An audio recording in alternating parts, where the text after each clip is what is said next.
ሃይ ማሮቼ ሰላም ናችሁ? እንዴት ናችሁ? አማን ናችሁ? እኔ ደህና ነኝ፣ እግዚአብሔር ይመስገን። ወጥ ስንየው ወጥ እየሰራው ነው፣ እንጀራ እየጋገርኩ ነው፣ ዳቦ እየሰራው ነው። ዛሬ አቦ ናቸው ዛሬ። እስኪ ወጥ እየሰራው ነው። እንደዚህ የሚበላቸው ወጥ እየሰራው ነው ዛሬ።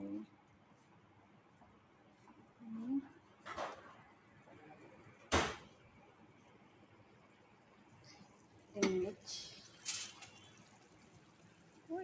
ጥቅልል ጎመን፣ አልጫ፣ ቀይ ወጥ፣ ክክ አፈሳሶ ይባላል። እየሰራሁ ነው እላችኋለሁ ውዶች። ዛሬ ዱፍ ምሳዬን አጋጣሚ ሰው የሄድኩ እንደሆነ ዙረት ከሴትዮዋ ጋር ምሳዬን እንደዚህ አዘጋጅቼ በጧቱ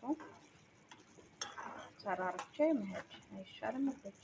የሰው ቤት ያለ ሰው እኮ እንግዲህ መስራት ማስቀድሞ አያችሁ ማሮችዬ እላችኋለሁ ፍቅሮችዬ። ይሄ አልጫ ድንች ነው። አልጫ ጥቅልል ጎመን ድንችን አላረኩትም፣ ገና ላረገው ነው እላችኋለሁ የኔ ፍቅሮች።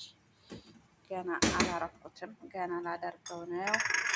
ትንሽ ያኔ ይብሰል ድንቹ ቶሎ ነው ሞክ የሚለው ብዬ ነው። ዳቦዬ ደግሞ ይኸውላችሁ ኩፍፍ እያለልኝ ነው ገና የውሃ ዳቦ ማለት ነው። ገና ኩፍፍ እያለልኝ ነው። አያችሁት? ገና ኩፍፍ እያለ ነው ማሮች እላቸዋለሁ የኔ ፍቅሮችዬ። ትንሽዬ ለእኔ ብቻ ስለሆነ ማለት ትንሽ ኩፍፍ ይልና 10 ደቂቃ በኋላ ጋግረዋለሁ ማለት ነው ማሮችዬ።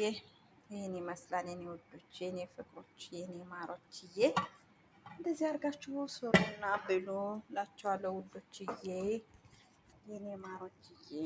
እህቶቼ በስደት ሀገር ያላችሁ እህቶቼ እንደዚህ እያደረግን መብላት መጠጣት እዛ መስራት ነው እንጂ ካልበላን ካልጠጣንማ ከባድ ነው። እሺ በልተን መስራት ያለብን ነው። በልተን መስራት አለብን እላችኋለሁ የኔ ፍቅሮችዬ። እና በልተን መስራት መጠግረር አለብን። በሰው ሀገር ብንሆንም ለሆዳችንም መስራት አለብን። ካልሰራንም ካልበላንም መስራት አንችልም። ገባችሁ ውዶችዬ? ስለሆነ እንደዚህ ያደረጋችሁ ስሬት ቦዬን ደግሞ አብኩቻለሁ፣ እንጀራዬን ደግሞ አብኩቻለሁ። አሁን እጋግራለሁ ማለት ነው ውዶችዬ። ሰብስክራይብ፣ ሼር፣ ላይክ ስለምታረጉ በጣም ነው የምወዳችሁ የማከብራችሁ። ሰላም ቆዩ።